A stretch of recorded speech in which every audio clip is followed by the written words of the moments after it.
అస్సలాముఅలైకుం వరహమతుల్లాహి వబరకాతుహు. Hi viewers, ఇక్కడ చూడండి వంకాయ టమాటా పచ్చడి అయితే చేస్తున్నానండి.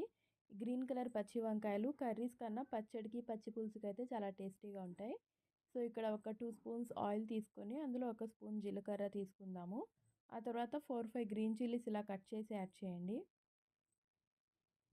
మనం వంకాయలు ఆల్రెడీ కట్ చేసి సాల్ట్ వాటర్లో వేసి పెట్టుకున్నామండి. ఆ వంకాయలు అయితే ఇందులో యాడ్ చేయాలి.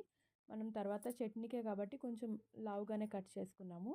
ఆ తర్వాత ఇందులో ఒక 2-3 టమాటాస్ అండి, పెద్ద సైజు 3 టమాటాస్ అయితే తీసుకున్నాను.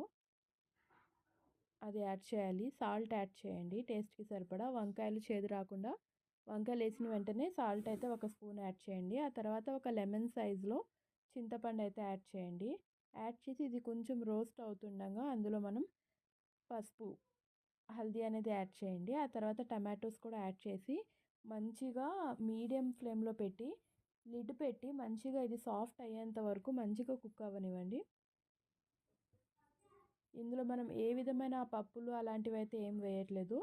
తర్వాత ఇక్కడ మనం ధనియాలు ఉంటుంది కదా, ఒక 2 స్పూన్స్ ధనియా, ఒక 4 స్పూన్స్ నువ్వులైతే యాడ్ చేయాలండి. నువ్వులతో చాలా మంచి కాల్షియం ఉంటుంది. సో నువ్వులైతే యాడ్ చేశాను. పప్పు పల్లి అవేమీ యాడ్ చేయలేదు. ఆ నువ్వులు కూడా వేడిగా ఉన్నప్పుడే యాడ్ చేసి వెంటనే స్టవ్ ఆఫ్ చేసేయండి. అందులో వెల్లుల్లి గార్లిక్ ఒక 4 గార్లిక్ వేసి మంచిగా అయితే గ్రైండ్ చేసుకోండి. ఎంతో టేస్టీ అయిన టమాటో వంకాయ పచ్చడి అయితే రెడీ అయింది.